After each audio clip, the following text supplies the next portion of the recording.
This Week in Startups is brought to you by LinkedIn Jobs. A business is only as strong as its people, and every hire matters. Get $50 off your first job post at linkedin.com/twist. OurCrowd helps you invest early in pre-IPO companies alongside professional VCs. If you're interested in investing, you can join OurCrowd for free at OurCrowd.com/twist. And Zendesk. Listen to Zendesk's new podcast, Sit Down, Start Up, to hear conversations with Zendesk's leaders and the founders, CEOs, and makers on how to start up, even when the world goes topsy-turvy. Download and subscribe on Spotify, Apple, or wherever you get your podcasts. Hey everybody, welcome to another episode of This Week in Startups. I am really excited to have our next founder on the program because you've all gotten his links in your email, but it's a little bit uncomfortable. It's a little bit uncomfortable because, you do a podcast, you do 1,100 episodes, and you try to keep it real. I always try to keep it very real for people on the podcast, and so I give you my candid opinion.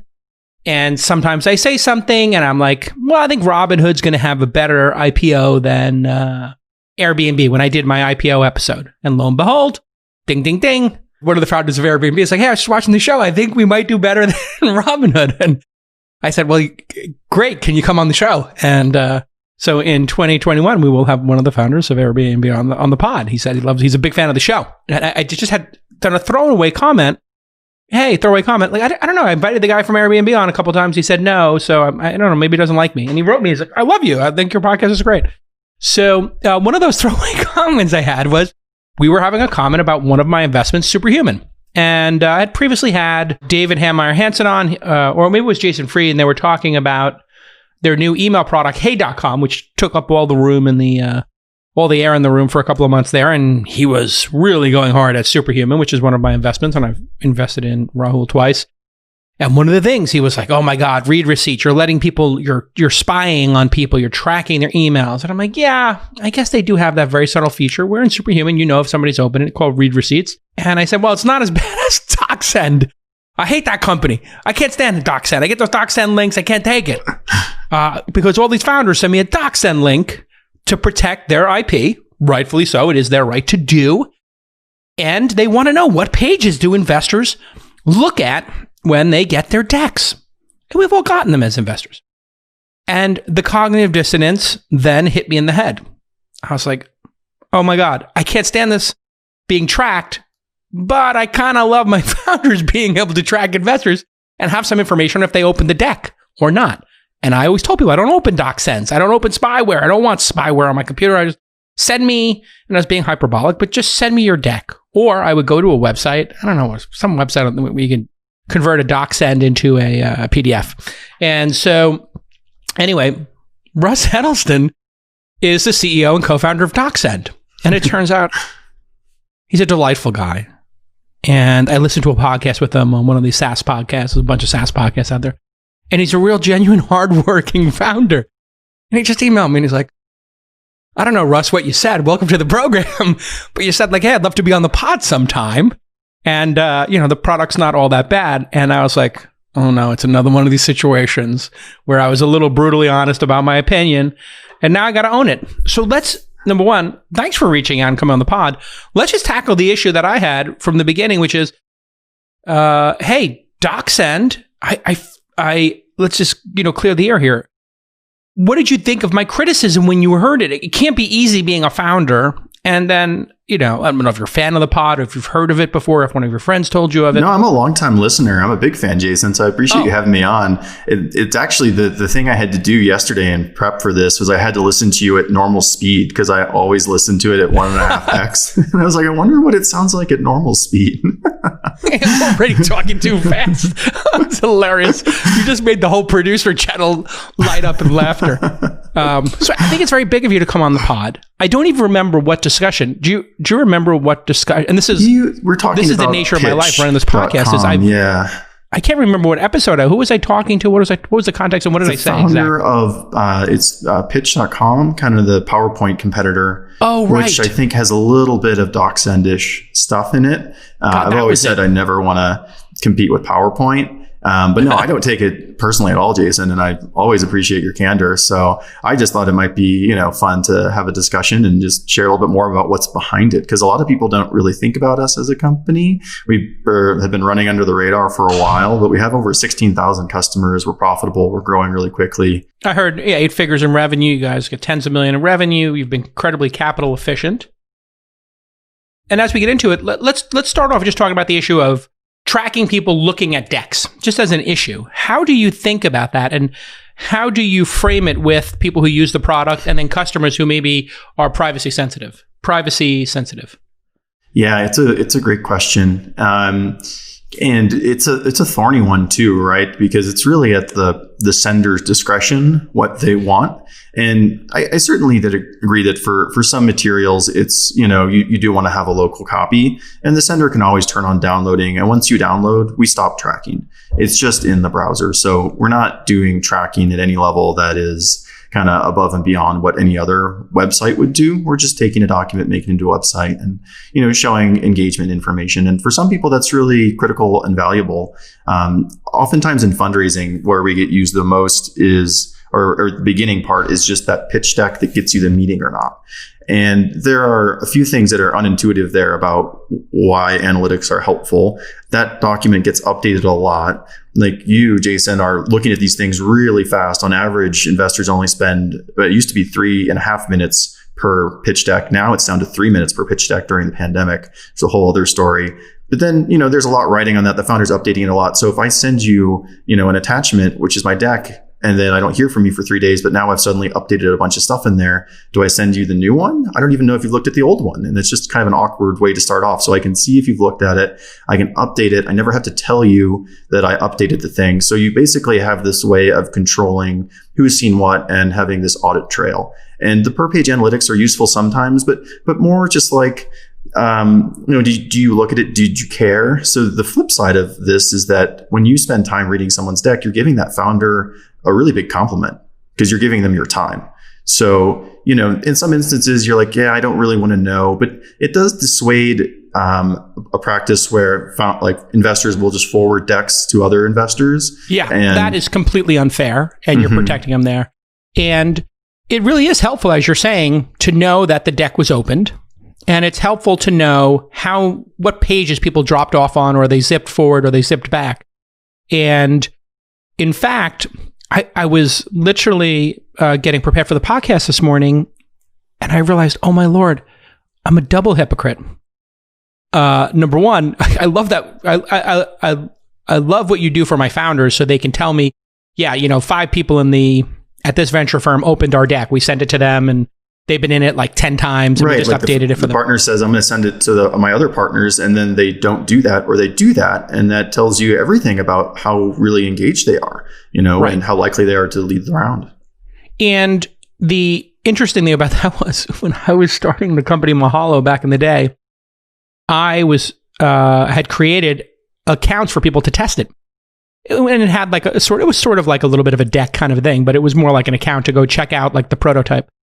And my tech guy goes, oh, do you want to track everybody? And I was like, yeah, what would that look like? And he's like, well, whatever you want. And I said, okay, just can you send me an email anytime, or, and he goes, well, I made you a webpage. And so it will send you an email. You can go to this webpage and you can see everything they did. Long story short, I sent it to one of the most famous people in the world at the time, who's no longer with us, who was running one of the big tech companies. People could fill in who that might be. Like literally one of the most iconic people in the world. And I sent it to him that day, and I had met him before, and I said, here's a new project I'm working on. And sure enough, at 1:30 in the morning, I get an email. And then I see this very famous person is going through the website for 45 minutes. And it was a search engine. And this company didn't have a search engine. And I was tracking them to make sure I knew if they were going to go see the prototype. So this idea of tracking people, if both people understand it. So do people understand when they go to DocSend that they're actually being tracked or not? I guess that's where the criticism of Superhuman was coming in, is that people weren't tracking it. people don't know they're being tracked. And I guess for Outreach and Salesforce and any number of products, people don't know they're being tracked necessarily unless they're sophisticated users. So when we get back from this quick break, I want to know in the industry if there is a standard yet for a global or how the industry thinks about letting people know who are clicking on the link, hey, you're being tracked. We know if you've seen slide 7 or in another product, we know if you've watched the video or not. Wistia as an example. You can see in Wistia how far people have watched in the video when we get back on This Week in Startups. It's a new year. It's a fresh start. And you've got your small business over here, your medium-sized business, and you are now shifting business hours. Maybe you're hiring more remote employees. But the one thing that remains unchanged in the sea of change that we just experienced in 2020, and let's face it, 2021 is still going to have a lot of change, especially the first half. Well, you need to have the right people on your team. This is going to be a constant. No matter what happens in the world, talent is the most important thing for you as the founder. And the best way to hire people, we all know this. You know this, I know it. It's LinkedIn Jobs. They can get you qualified candidates, and they're going to find you the right person quickly. And most people say, listen, you can have quality or you can have speed. You know what? With LinkedIn Jobs, you get quality and you get speed. That's the magic of it. They have over 722 million members worldwide, and getting started is super easy on LinkedIn Jobs.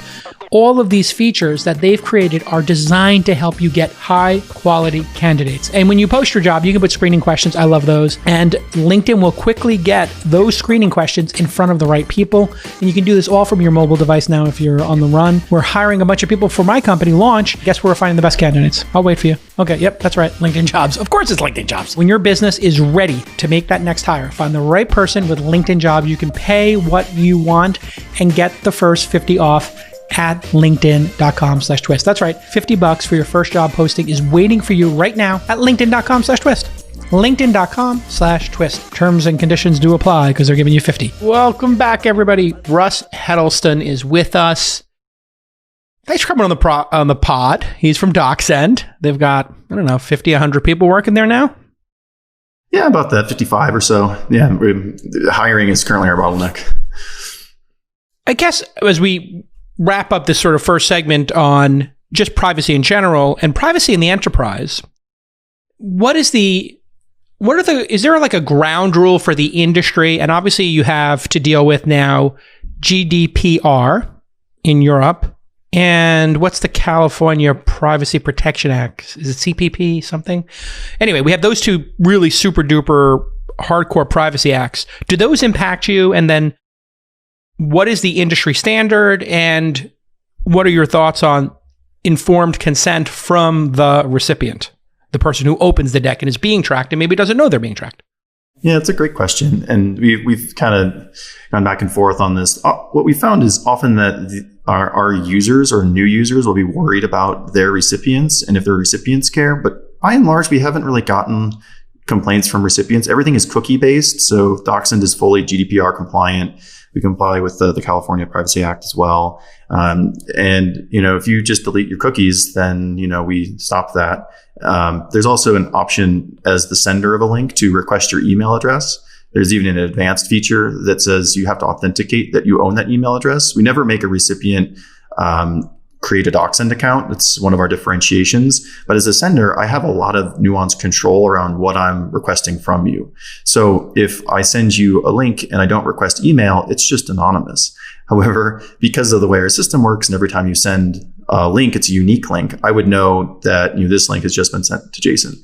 Another thing we do to protect the recipients is that if we've seen you before, Jason, and someone new sends you a DocSend link and they ask for your email, we'll auto-populate that email, but you have to hit OK to give it to them so they know who you are. And so that's in our mind kind of like the right compromise to have. We could, for instance, make it much more in your face around like, hey, we're tracking you. And we actually did try that out for a while. Like we would show you, the recipient, your own stats just to like let you know about that. But by and large, it didn't really make an impact. And then the feedback we got from our users is that detracts from the content itself, which is what I want you to spend your time on. So it was viewed actually as salesy for DocSend in a way that detracted from our product. So I don't think there are any industry standards. We try to do the right thing. We comply with all the regulation, but it is kind of the nature of the internet that based on cookies and like where you're spending time, all that stuff is being tracked anyway. It's just a question of in what ways is that surfaced and to whom is that shared? It does seem to be a one-sided concern. Mark Suster absolutely demolished you back in 2018, saying you should not use DocSend. And, he, on both sides of the table, he wrote, I know everybody told you to send your fundraising decks as a link. Here's why you just send a deck. The founders are like, the deck could have a spelling error in it and then it lives there forever, or it could not have the October update. And I sent it to you, whatever date. And then you opened it 2 weeks later and I have the new data. So why wouldn't you want the new data? What was your thought when you saw the both sides of the table post? Because I guess the issue is, do you build which side of the table, using Mark Suster's own words, both sides of the table, and in his blog that refers to the founder on one side and the investor on the other. What was the climate like in the office when he wrote that blog post? It gave you more customers ultimately, I'm sure, but it seemed like a nice form of advertising. Although I think in his post specifically, he took great care not to mention DocSend by name, so he didn't give us opposed to me. He didn't give us free advertising. That's fine. Oh, like that's a bummer. Yeah, you should have told him, like, hey, listen, if you're going to call me out, put a goddamn link in the first sentence. Did you reach out to him? I don't think I did. No. See, you've learned your first rule today, Russ. I know. Yeah. You gotta be more active. Criticism, which is engage your critics, engage any criticism, because every piece of criticism is like a roadmap to making a better product. And just talking to you and working through my own cognitive dissonance, I just really thought of an interesting way to do it, which is, if people had the ability to do a handshake agreement, when you send a DocSend to somebody, when they click on it, if I want to do the handshake agreement, it just shows a picture of two handshaking and it says, you get the most updated deck. We know when you've read it and what pages you've looked at, and you just click OK. And so you kind of put it in the user's hands that they can do that. Is that how you do it now? Does the user have the ability to put a little warning there when you put in your email address? Hey, by the way, wanted to let you know that we know when you open this and what pages you look at. Kind of like the little warning you get when you use Facebook to authenticate. It gives you the bullet points to kind of educate users. Have you considered that? Well, we've thought about it. It just has never really risen to the level of concern. For instance, in 2018 and 2019, 50% of venture capitalists that raised a fund successfully used DocSend for their fundraise. So, people will complain about it on the one hand, but then they'll often tell their founders to use it on the other. And so there's been kind of an organic awareness of what is DocSend and how it works. So to take up more UI and to interrupt the flow there, it's just not been something that's risen to the top of the list. We also just try to be really helpful to the startup community, even though it's a minority of our revenue. It's not that much, but we do some really interesting marketing. Like we have a free intro service called the DocSend Fundraising Network, where for pre-seed and seed companies, they send us their deck. If it meets our bar based on some tech we've built and kind of a human review, then we'll actually match them with lead investors for pre-seed and seed. Oh, wow. That's cool. Yeah, because it's just a nice thing. What's the URL for that for people who want to try it? It's just... I'll give you the plug. Yeah, it's just DocSend Fundraising Network. If you just go to DocSend.com under the resources tab, there's DocSend Fundraising Network. There it goes. It filled in. For those of you who want to check it out, that's a great idea. It's very helpful. DocSend.com/fundraising-network. Wow, that's great. So you're putting your time and money into helping people find an investor. Very cool. Yeah, so that's good for the investors, right? Like one of our investors on Cork led around recently in a company that we sent it that he wouldn't have seen otherwise. Very excited about it. Oh, wow. Yeah, Jeff Clavier, a good friend of the pod. He's been on a bunch of times. What do you think when somebody makes something like PDF.com, which is what I use sometimes if somebody on my team gets a PDF DocSend, I say, just give me the PDF, send me the PDF. And, I have different security concerns than other people because, I'm a little bit higher profile and people are trying to hack me to get to Bitcoin wallets or whatever. So, having my IP address out there or anything that could potentially, loop me in, I use all kinds of tricks to keep myself secure. And you guys don't make the website deck to PDF.com. I'm assuming. No, we do not, although that would be fascinating if we were our own enemy just to create controversy. No, so we know when people use deck to PDF or any of the other scrapers, and we alert the sender. So, that's just the signal you're sending to them that's what you want to do. But that's also just in the basic DocSend version, the personal plan. It's like $10 a month. If you use the advanced plan, which is what financial institutions use, or, if you're going to use it for investor relations or board updates, or you're an investment banker, you're going through M&A, use our advanced plan. And in that one, we're able to block all of those services because we have some other features in there that preclude them from being able to get in and scrape it. So it's not a problem by and large for our larger customers. And it's just really in the startup fundraising world if they're using the personal plan. Let me ask you a question about pitch.com. Really slick product. And you make and basically their value proposition is, hey, you make a deck in Keynote or PowerPoint, and then you make DocSend, you convert it and you upload it to DocSend. What if those two things were put together? That's their basic value proposition. So when you watch that podcast, I'm curious, as a founder, a new competitor comes out and they decide they're going to put two things together. When we get back from this commercial break, I want to understand, when you have an at-scale company that's got a huge loyal fan base and you've got, tens of millions of dollars in revenue, you guys are incredibly capital efficient, and you have a product that requires zero marketing. Every time somebody sends a DocuSend link, you get all that built-in marketing, and they have to put their email address in, and the workflow starts. And we all know this Dropbox style phenomenon, and you in fact were an intern at Dropbox. We'll get to that.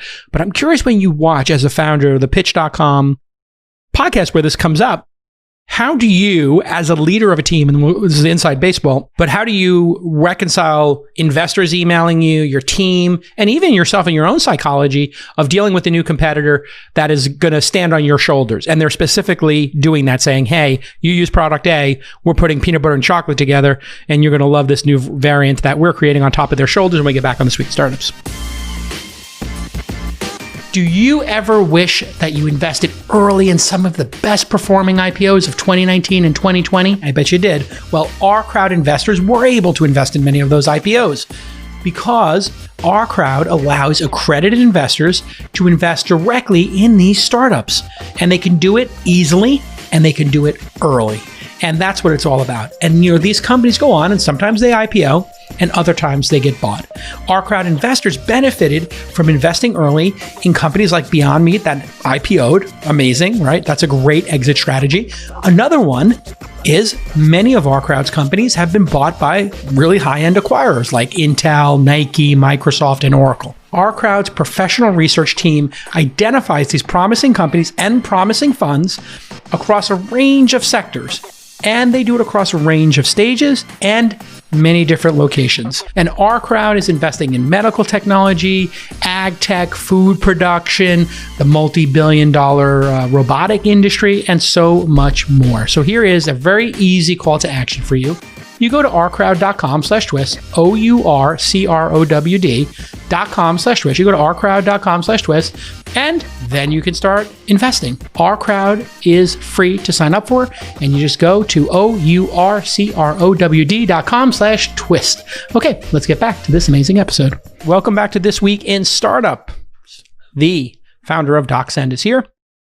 His name is Russ Heddleston. You can follow him on the Twitter, RHEDDLESTON, and he is active on the Twitter. So tell me, Russ, when you see competitors taking, and you're a horizontal service, horizontal meaning anybody can use you for anything. A student could use you, an art project, a VC raising money for their fund, or a founder trying to get that money from a VC, or anybody in between. What do you think? And then how do you deal with it internally? How do you deal with it with the investors? And how do you deal with it with your own psychology? Yeah, that's a great question. And as you well know, like as a founder, you have to have deep conviction in something, and building a company is much more of a marathon or a super marathon than it is a sprint. So, there are a lot of things that have happened historically to DocSend where a big public company says, hey, we're going to clone your entire product. And, so like, okay, that could be scary. Or apparently there are a lot of like DocSend killers that investors get pitched on in various forms. Yeah. Yeah. And so I'm flattered by that. I mean, I don't think we're at the scale that, someone should try to copy us. You should be going after a really, really big market. And I do think DocSend's going after a big market. But I don't think we're not a public company yet. So I don't, and we're also pretty nimble still. So I don't think we're necessarily the best to compete with. The conviction I have is and why we started DocSend is that years ago, we saw that creation of documents and collaboration were going to go hand in hand. I interned at Microsoft in undergrad, and I really don't want to recreate PowerPoint or Keynote. Those products work fine, and that's hard behavior to change. So we saw creation and collaboration going hand in hand, and then file sync and share, it has less value proposition. But then we saw this external sending thing, and there are all these niche companies. There's like Diligent or Interlinks or all these, like sales enablement players, or, even LinkedIn has a smart links thing. And so what we want to do is and our mission statement is to combine common workflows for sending documents externally into one intuitive solution, which also means that we're building out the full virtual data room feature set, and we're also building out the full e-signature feature set. So we want to combine all those into one. So if you take that lens on things, if Pitch it adds some basic tracking functionality on top of it, that's awesome. They should totally do that. That's really, really smart. I still think as a market share of the world of how people create decks, I'm not too worried about them taking over. Like, most of our users are already trained on Keynote and PowerPoint, and they'll continue to use those things. So, I mean, we always say that we're running our own race, and, I'm pretty open. It's not, a lot of founders are very secretive about what they're working on. I was like, well, no, here's our traction. Here's our roadmap. Like, here's the theory we have. And, no one else has the exact same view that we do on the market. Well, and you worked at Facebook, so you got to see this firsthand, correct? Yeah, that's actually a funny story. The first startup I had was talent acquired by Facebook. And as you know, when someone says acquired, that can mean a range of things. In our case, what does it mean, acqui-hired? Yeah, exactly. It can mean a lot of stuff. But we had a startup before, me and two other co-founders, and we raised a seed round. I didn't think it was going to work. So we were going to pivot. Facebook used it early on. And so we interviewed with them on LinkedIn and decided to go to Facebook. And so it was a great outcome. I got to have some great experiences there. I also realized while I was there that, I talked to founders, and they're always very cagey, being like, oh my God, you're going to copy my idea. And my response was like, no, I'd be terrible at my job if, some founder says, here's this thing. It's like, there are no new ideas. They're all in a spreadsheet. The founder has more to gain by sharing with the big company, at that time me, because then I could give them feedback on why we think that is or isn't a good thesis, and why now might be a good time to do that or not. So fast forward to when I left Facebook and we started DocSend, one of the first things I did was went to every other big company that I thought should build out the concept behind DocSend. And we got some talent acquisition offers, but no one was going to build it. So we were like, okay, I guess we have at least a few years to make a go at this. And turns out we had even more than that. And still there's nobody who's thinking about it exactly the same as we are. Yeah, it does get into people's head, oh my God, talking to this company and trying to be protective of your ideas. And what really matters is execution. And if you just look at how long it takes, for a company to copy another person's idea and their likelihood of doing it, in all likelihood, they already know the idea. It's a 98% certainty that at some offsite, a bunch of Facebook executives, who are trying to one-up each other, are going to come up with great ideas around some roundtable while, at some corporate, retreat. It all goes into some spreadsheet somewhere with all the ideas, or maybe today on a Notion or a Coda page. And then they have to build a roadmap. And when you're building at scale, it takes 12, 24 months to roll these products fully out, to the base of users. So they get to fire a bullet every 6 months, or every 3 months as an organization. They may have 5 or 6 products getting updated. The likelihood of them stealing your idea is incredibly low. They probably have it in that Google sheet already, and they've only can do 4 of those 400 ideas. Is that kind of what happens? That's kind of what happens. Yeah, you can only make a few bets. It's interesting being at Facebook. The kind of pattern that I saw a couple of times is that Facebook would want to build a new product. Internal resourcing was hard. And then someone really senior would say, okay, we got to move faster. Then they'd buy a company to plug that hole. So, if a big company is really coming after you and like you are their big bet, they'll usually approach you first to buy you. But even then, as the company, you have to consider like how well they're going to execute against it. Are they thinking about it exactly the same? And I think by and large for startups, just keep building your vision out. And don't stress too much about what other companies are doing or what they're saying. At least that's been our thinking so far. And having been at some big companies, I think that's by and large true. There are obviously counterexamples to that, but everything is already on a spreadsheet, as you said. It was interesting about your previous idea, Pursuit. I remember this time period in the 2010, 2011 time period, right when this boom started, right? You started that company right after the financial crisis or thereabouts? Yeah, I was in business school actually at the time. So we kind of had the idea in 2009, 10, and in 2010 we started building it out. And what we probably should have done was build out an ATS, like a greenhouse or lever. But we instead tried to build out a recruiting product to help with referrals at companies. And so that was a great experience for me. I learned a ton in kind of launching something for the very first time. But yeah, that was an interesting period of time to start a company because everyone was still recovering from the financial crisis, but there are a lot of like great companies built out of that vintage. Amazing. Yeah. I mean, that's when I started angel investing, was right around that time. So, if the market crashes in the next 2 or 3 years, just so you know, that is the time I'm going to push all the chips in, which is essentially what I did during this financial crisis that happened in March and April. I just put my equities in Wealthfront on 10 and poured a bunch of equities and then started investing in more startups because I knew there would be a lull. Pursuit was a pretty good idea, actually, your previous company, which was using social networks and your sort of your network to then win, to get bounties or, what do they call them? Yeah, whatever. Referral bonuses. A referral bonus, right. The referral bonus was a big thing when there was a talent war. But that business didn't work, or it was just too small of a business? What did you learn? You said you learned a bunch.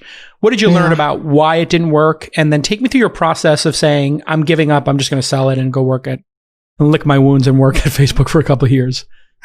So I had two co-founders who are also engineers. Like I'm a software engineer by background, and we were solving a problem that we had, like scaling engineering teams, and found that most of our best hires were referrals, but there wasn't a great way to, kind of programmatically do that. And so, we actually had a bunch of ideas on a list, and this was just the first one. And we said, okay, we'll just try to see how it works. So one of my big lessons is like, you do not have that much time as a company.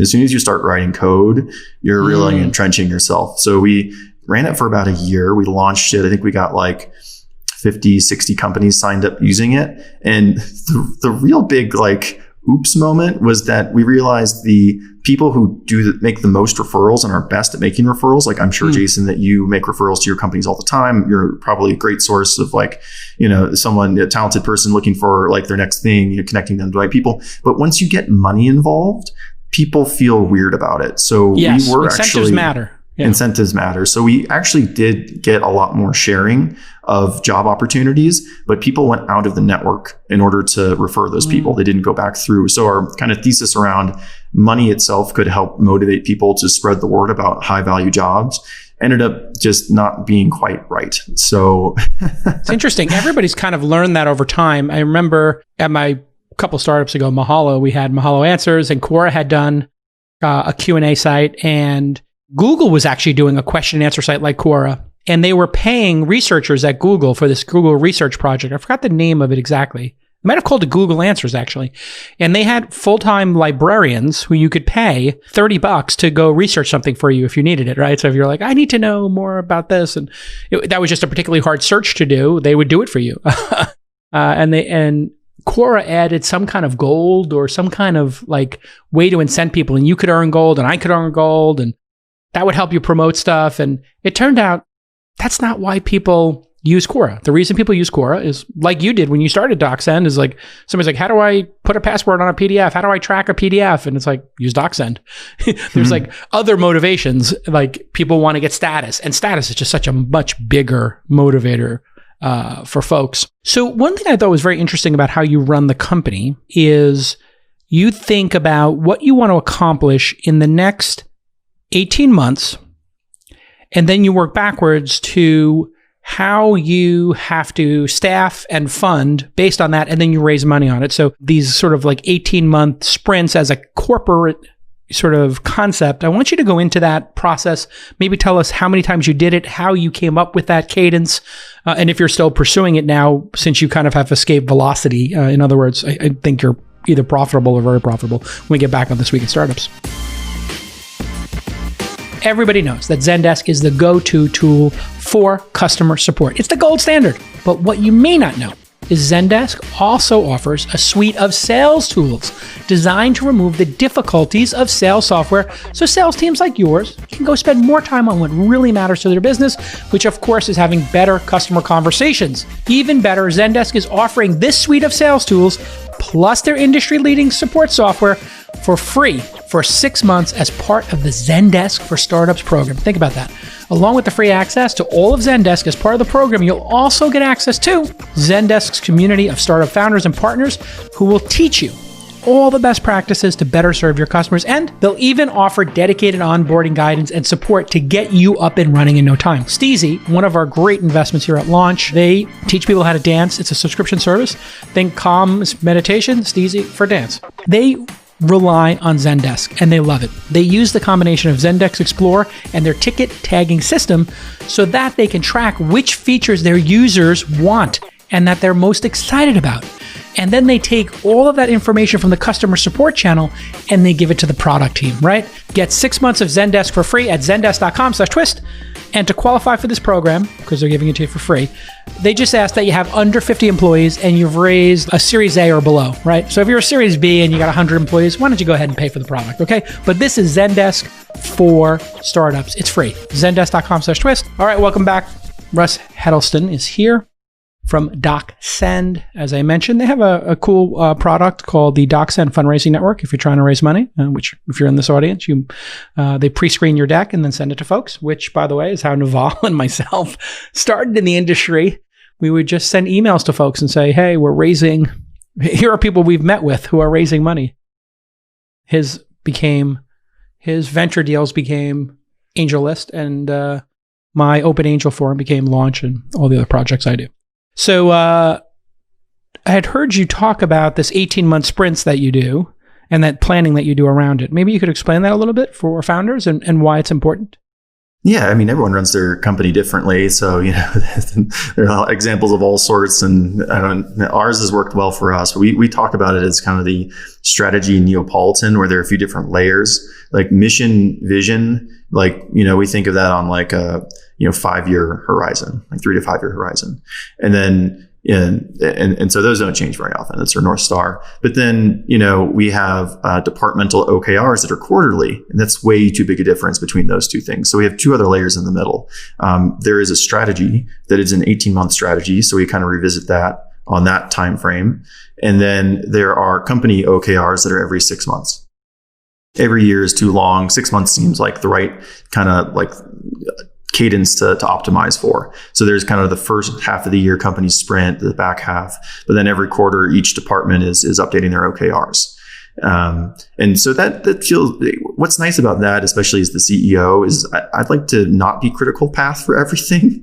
We really want to push down in the organization decision making, which has a lot of benefits, right? People feel empowered, they feel appreciated, they have a bigger impact, and I don't really like to micromanage. So if you can kind of get everyone on the same page about where we're going in 18 months, people can start to be smart about how they slot things in now versus later, and kind of have those open cross-departmental conversations about what are the trade-offs and what's the right ordering of stuff. So, and then based on that 18-month roadmap, we look at, well, what's the team we need to get that done? And then from that, we kind of back out, okay, well, like on what time frame are we going to hire them? How much is that going to cost? And then do we need to raise more money? And the last time we raised money was in 2018. We raised $5 million from DCM, and we actually had a term sheet for 20, but we just saw eye to eye with DCM and Kyle Louise on our board from there, and he's really on board with how we run the business. And so, as you mentioned, we're now profitable, very cash flow positive, and I always tell our team that that's not the goal. But we also don't keep score based on headcount or dollars raised. We keep score based on growth. Like, are we building a big company or not? And my co-founders are also engineers. And so the three of us have worked at hypergrowth companies before. And especially when you're trying to scale up engineering, if you scale it too quickly, it ends up being confusing. People don't know exactly what they're working on. You spend most of your time interviewing, and it can actually be detrimental to your ability to make progress, on, a 12, 18-month horizon. So we'll grow our engineering team 50% in the next year. We grow other departments based on need. As you mentioned earlier, 100% of our deal flow is inbound. It's 95% self-serve. And engineering and product and design is our biggest spend as a company. And that's where we think we have the longest term differentiation.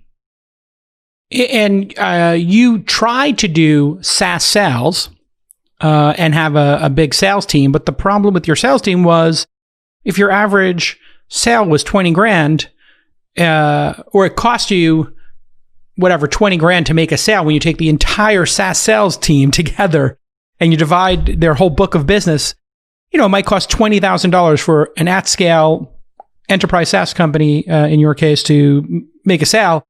But that was your average yearly spend. So you're basically in the hole, and you only make money if they renew for the second year. So you disbanded the whole thing, correct? As a failed experiment? It wasn't a failed experiment. I think it would have been much more capital intensive to do that. And when I see or talk to founders who are kind of starting out, sometimes they'll be like, "Oh, we're going to have self-serve and enterprise sales," and I'm always like, "No. You got to pick one go-to-market motion and stick with it." Like Superhuman being a great example. I'm sure that Superhuman could spin up an outbound sales team. The question is that the best use of their time right now? And the answer is probably not. And so you do see a lot of examples of product-led growth companies that then later on put on top an enterprise sales motion, which is probably what we would do as well. It just happens to be the case that we can get more growth out of the strategies that we're currently pursuing. So we did spend 2 years selling up market, specifically in sales enablement, and that was working fine. It was more capital intensive, and the math, as you point out, means you just need more upfront cost. There's a lot of risk in terms of, your SDRs maybe not working, or, scaling your AE team. And you really need to have big ACVs for that to be worthwhile. Average customer. Average contract value. Contract value. Got it. Right. So if you're, paying, your cost of acquiring your deal is $20,000 and you're only making $20,000 in the first year, that math is not going to work out. It needs to be like 100K or above. And opinions on this vary, but you want to be really targeting those companies. And DocSend has a lot of public companies. We have a lot of big contracts, but for a 55-person team, I think it's better to just focus us on building for the end user, which is not necessarily SMB versus enterprise. It's just that we build for the person using our software versus the economic buyer at a big company. And those are just two different feature sets, and both strategies can work. I just think for small companies, you probably should pick one, because then you are setting yourself up to be better at it. So what type of marketing has been the most successful for you? If you were to look back on the history of the company now and say, here are the 3 top channels for us, I'm going to guess, and it's pretty obvious to everybody, that the number one channel is people sending the link to people. And then after you look at a document, you then go create your own document, or you have an account, etc. We've all been through that kind of workflow. I'm assuming that's number one, but I don't know if it is. Tell us, what were the channels that you clicked into and that drive your growth? Yeah, so actually the number one channel is not product virality. It's actually word of mouth. Yeah, 60% of our signups are direct, meaning that we've never seen them before. They just type in DocSend.com. The number 2 channel is product virality. Like, you get enough DocSend links where then you come to DocSend, but because we've cookied you, we unless you clear your cookies, right? In which case we wouldn't know, but most people don't bother to do that. We would know that this person has just seen DocSend links before, so we're going to put them in that direct product virality bucket. So making the product better and easier to use has always been our biggest growth channel. It's just kind of unintuitive for some people that, word of mouth is like the bigger driver than the kind of, I think of it as the Hotmail kind of viral loop, where it's like, I'm using Hotmail, there's a little signature. Superhuman has that viral loop as well. Yeah. But in our case, it's not always the situation that a recipient of a DocSend link is a sender. Like, you don't send as many decks as like a founder fundraising or a salesperson or someone in investor relations at a big financial services firm. Like, those people are senders. So I think that kind of cuts down on the viral opportunity for us. In terms of marketing, content marketing has been our biggest driver. And so we always talk about DocSend being a horizontal technology. We have to market vertically.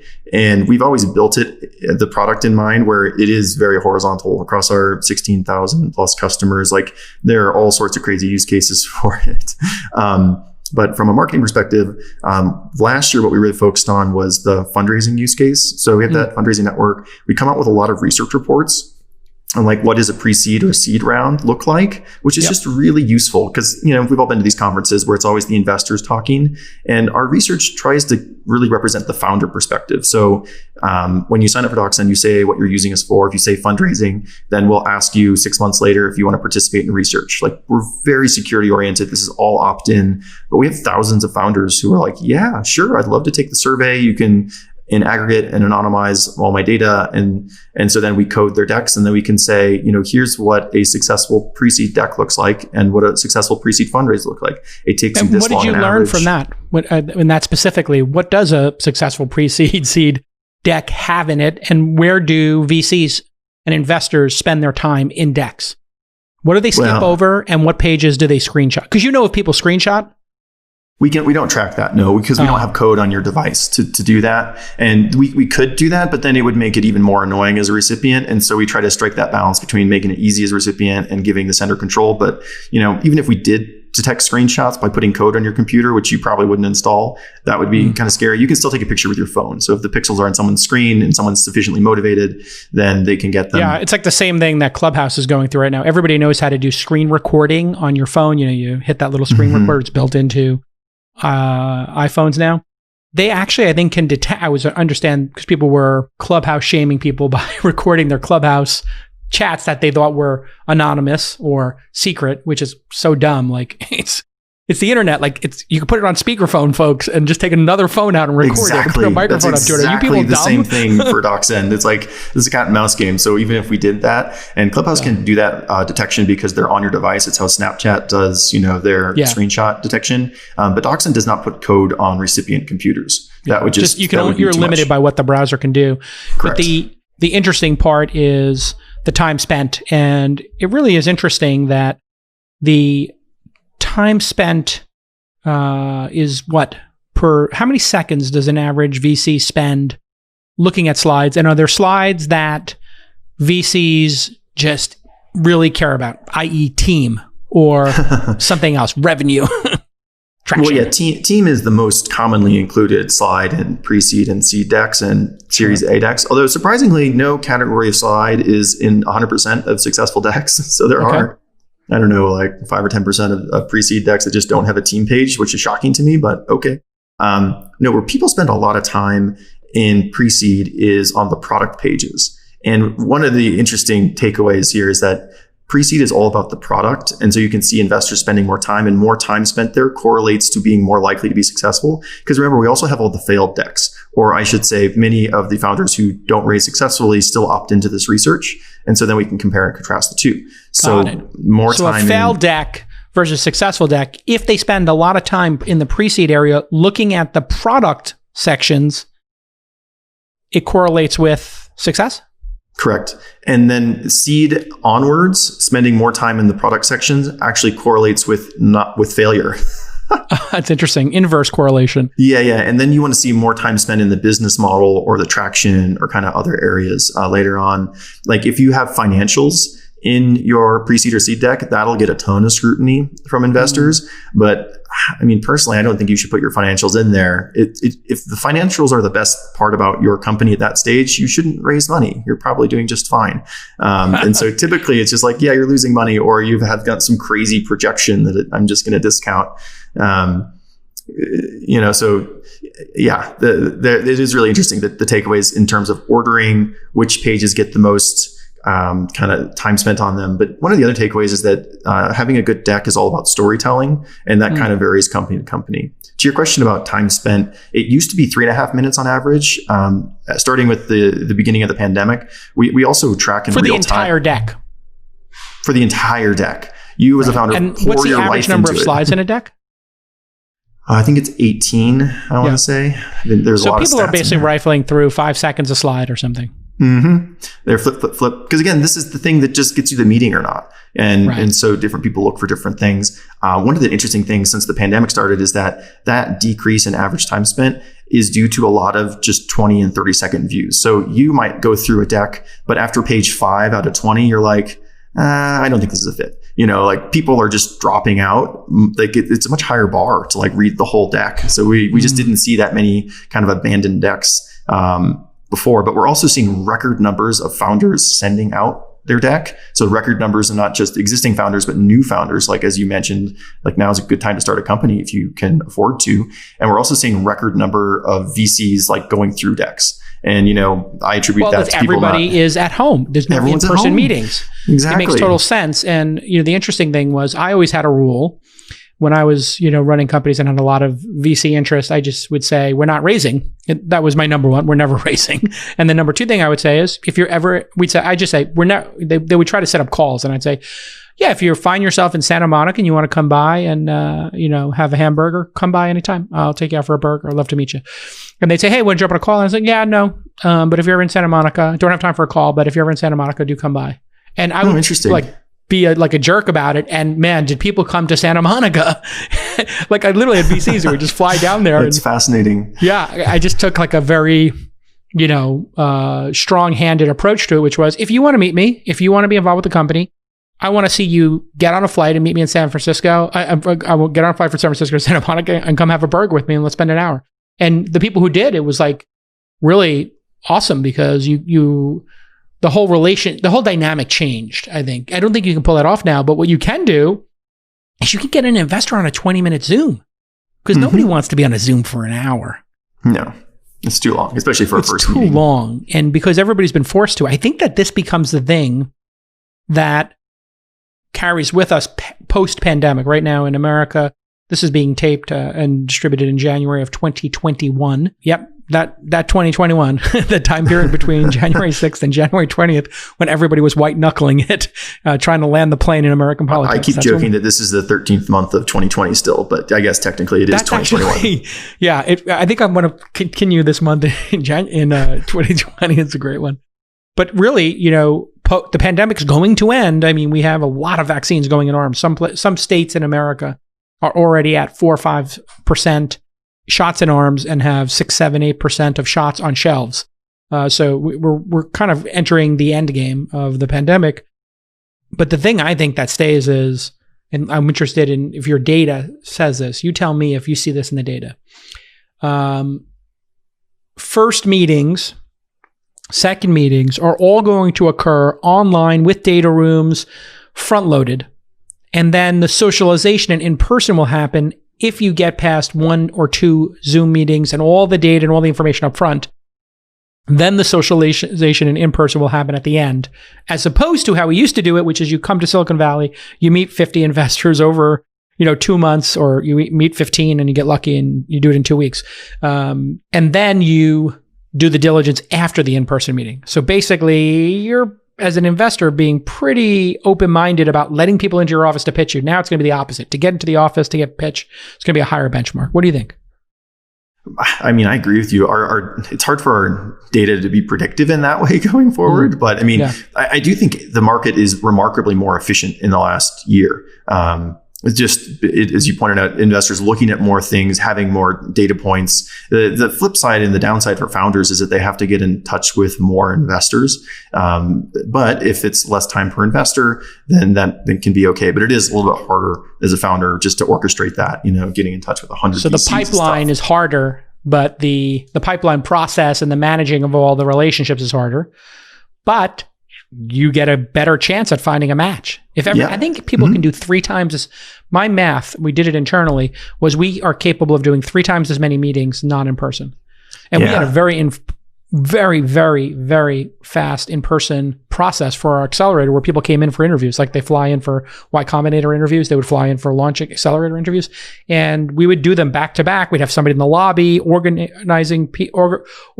They would come up. They would go to one table. Then they go to a second table. Then we call them back the next afternoon or whatever if they got to the next round. And as efficient as that was, it's still a third as efficient as doing it remote. Yeah, well, the other thing to keep in mind is, I keep hearing about this exodus from Silicon Valley, people moving elsewhere. And I think it's been the case for years now that you can start a software company anywhere. And Silicon Valley has more knowledge. It's not like that people are necessarily not as good elsewhere. It's just they don't have that institutional knowledge, right? Being a multi-time founder, getting to talk to people like you.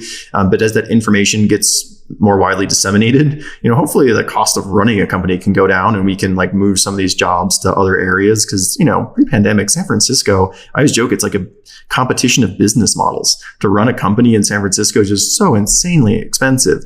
So if in the future you have more things being started elsewhere, then, it's fewer jumping on planes. It's like one thing if it's just like, 10-minute BART ride in San Francisco, but plane flight, as you put it, is a big ask. So I would imagine that the first couple of meetings being on Zoom will continue, but I don't think it'll be, the in-person thing will go away. Obviously, based on the check size and based on people's personal preferences, some might not need the in-person, some are going to require the in-person, but I hope the efficiency is here to stay for sure.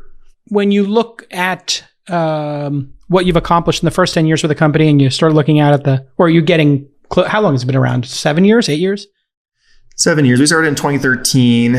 We started monetizing in 2015.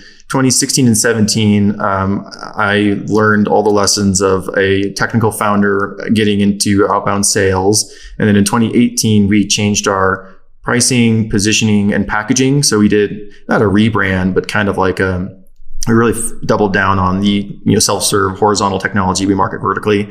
And so I'd really say like our current growth curve was set in 2018.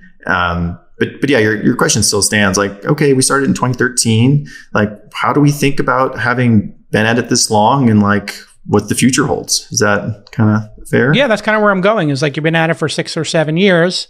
Now you've got to make a decision. You have investors. They're looking at SPACs. They're looking at SaaS being the greatest, most amazing run of all time. How do you think about, I'm assuming or I understand you're at tens of millions of dollars in revenue, but maybe not enough for an IPO or a SPAC, or maybe getting close. And then are people contacting you when you're in this sort of, let's call it a tweener stage? You maybe don't have over 100 million in revenue, but you're way above 10 million, right? So how do you think about that? Well, yeah, I don't think we have line of sight to going public. And I don't, it's just not something we spend a lot of time thinking about. We have these 18-month strategies, right? And so like we kind of know what the market looks like. We did our last one in July and we see the opportunity. And it's interesting as a founder because every year or two, you're in a different spot. If your business is growing and things are available to you now that weren't available to you, a year or two ago. So for us, we're just in a really interesting position. It's a really fun company to be involved with. We've got a great team, morale's high. And, as I mentioned before, like no one else is really thinking about things the same as we are.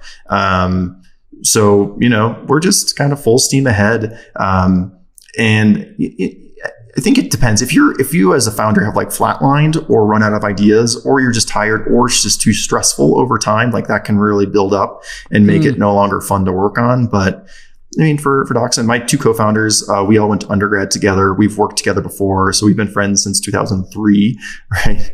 So you guys like doing you guys love doing the company. You're slow and steady wins the race, but you must be getting a ton of. I mean, if you were gonna sell, this would be the time to do it. You must be having people knock your doors down to add that revenue, whether it's Salesforce or, Slack or, they got bought by Salesforce too. But all these enterprise companies must desperately want to own you, Carta, et cetera. And then some of them have gone public already. Like has DocuSign or HelloSign, did they go public? Dropbox bought HelloSign. DocuSign is public and crushing it. They're very, very enterprise focused. I think as a founder, there are a couple things to consider for that. Enterprise companies like buying other enterprise companies by and large. And they don't, or they do? They do. They like, a good go-to-market where they can like throw it through their sales team. And since DocSend doesn't have an outbound sales team, it's unclear if we could, sell it through a channel. I think we could, obviously, but there's that to consider. I think for us, if we were going to sell, it's something we evaluate when people are interested, but there is one quality to DocSend is that it feels easy to use and therefore it feels easy to copy. And so in the build versus buy, people try to build. Yeah. However, it's unintuitively large, especially when you get into the data room workflows inside of DocSend or the e-signature. There's just a lot of smart stuff we've built in there. So as a recipient, it looks pretty simple. As a sender, it's easy to get up and running, but there's a lot of room for mastery in there. And there's probably some kind of comparable analogy to Superhuman, because I have to imagine like they're in a similar situation. They're building something differentiated, interesting, that's growing quickly. But by and large, we're just running our company and having fun in the meantime. And I also have a belief that software just tends to grow. Like it's just the best place to be in. So if you have interesting ideas and you're under your own subscription, power, it compounds, right? I mean, it just compounds and compounds and compounds. So exactly, every day that you don't sell, you're accruing more value to your equity if it is in fact growing the way it is. So I had these YouTube channels that people kept trying to buy off of me, and one of them was called Exit. It was like a cross fitness one that we had done because when YouTube was looking for partners, they were partners with my previous company, Mahalo, which is now Inside.com. We had this YouTube channel, Exit. It has 3 million followers, and it makes, I don't know, $200,000 a year in ads, just every year in and year out. And it just keeps growing. And I don't know what to do with it because every time I go to sell it, nobody wants to pay $1 per subscriber. But I was like, this thing's worth a couple $1,000,000 to the right person, but I don't have time to sell it. But it keeps throwing off money. So why would I even sell it? It just keeps baking. That's like SaaS. It just keeps growing. Like YouTube channels just keep growing. SEO links just keep accruing to the person who got them if it's good content, right? So it is a really difficult, to understand when to get off the treadmill. But if the market were to collapse, how would you look at it then that you missed the window? I guess is what you have to think about as a founder. Well, yeah, right? It depends on like what time frame you need money and how much money you need. Like we pay our employees really well. They're great markets for doing secondaries if that's something we wanted to do in the future, so we can get people liquidity. You haven't done the secondary thing yet? That would be a it is undisclosed. Undisclosed. Okay. Yeah. So this is the thing that's changed the game. See, for people who are listening, it used to be in somebody in your shoes that wouldn't be able to do secondary. In fact, a lot of people in the industry, I think Ron Conway and Fred Wilson, friends of mine, or at least Fred's case, friends of mine, they were very anti-secondary because they thought this might take people out of the games. And then they realized over time, secondary keeps people in the game longer, right? Like if you get a chance to take some chips off the table, buy an apartment, pay down your college debt, I don't know, maybe, buy a ski condo somewhere, it just takes the edge off, right, as a founder?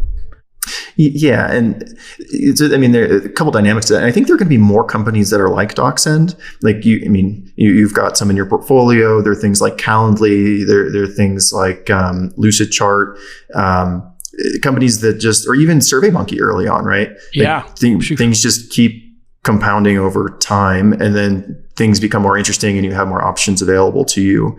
I think as a founder, one of the most important things is to just remember it's a long road. So you got to be engaged and you can't let your stress level get too high. Like you have to run your company well. How do you keep yourself from getting too stressed out about all this? You seem like a pretty mellow dude naturally, but do you have moments of like incredible stress and dread in this 7-year journey where you've got existential dread, or you just been charmed that it's been up and to the right?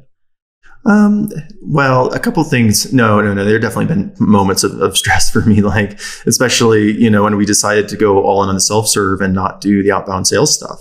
And while we're doing the outbound sales stuff, we had our competitors in that market have raised almost $1 billion and we've raised 10.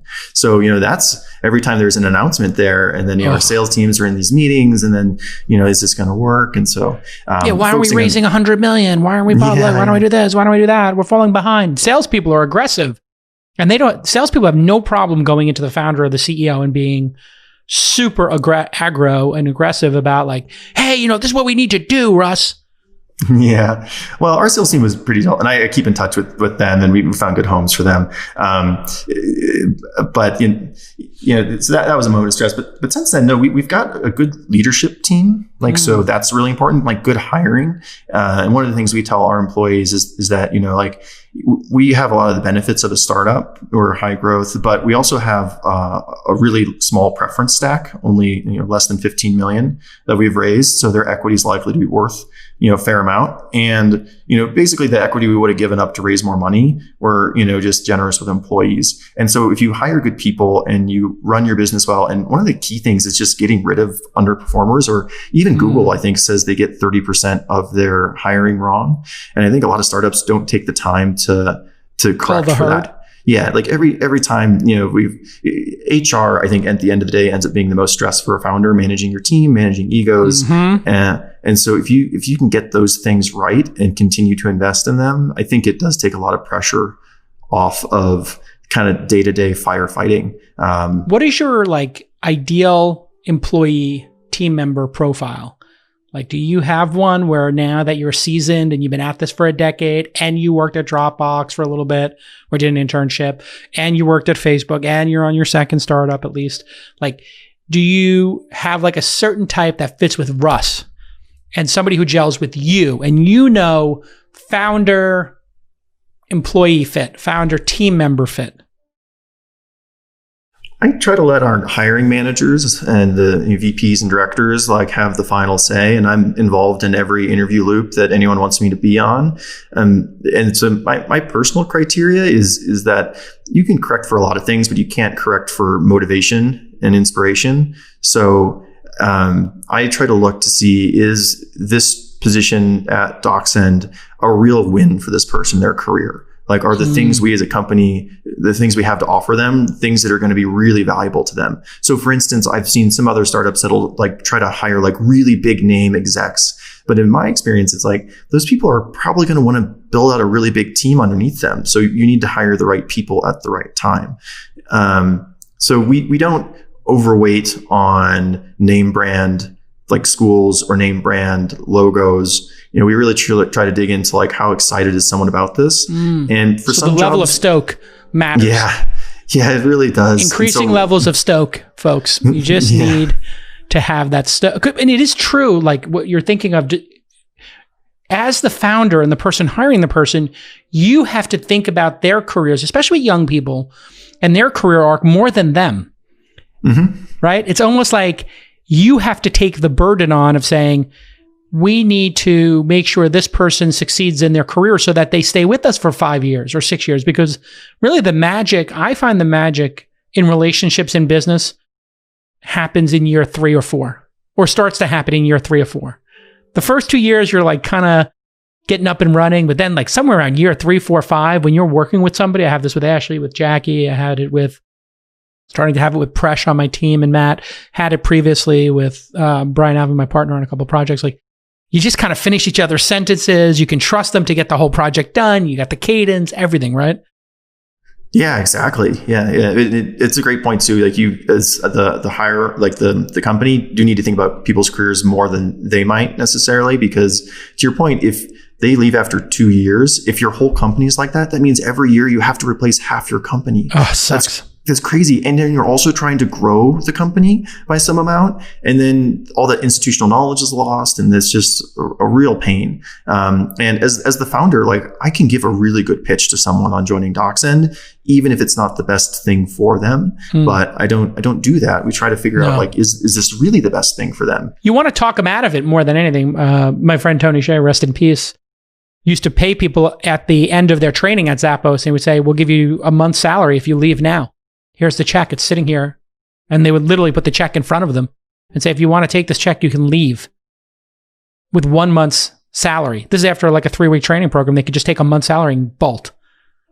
Yeah, I love that example. It's very clever. He was genius. So rest in peace. All right, listen, Russ, we could talk all day, and we have. You have to get back to your day. You've been very gentlemanly in taking my insanity on the pod and just saying reckless shit, as opposed to Mark Suster, who wouldn't even put the link in there. And I appreciate your honesty and candidness, and obviously insightfulness. You are as one of the producers are saying, sleeper guest. Sometimes we have guests, people haven't heard of them, or maybe they haven't met them before, but they have a lot of great knowledge, and you fall into that category, Russ. I was going to say, thanks for having me on. This has been great, and I appreciate you. Don't ever change, please. I love the candor and the off-the-cuff remarks. It's really fun to listen to. All right, listen, continued success. Let me know when the next secondary goes in so I can wet my beak, and we will see you all next time on This Week in Startups. Bye-bye.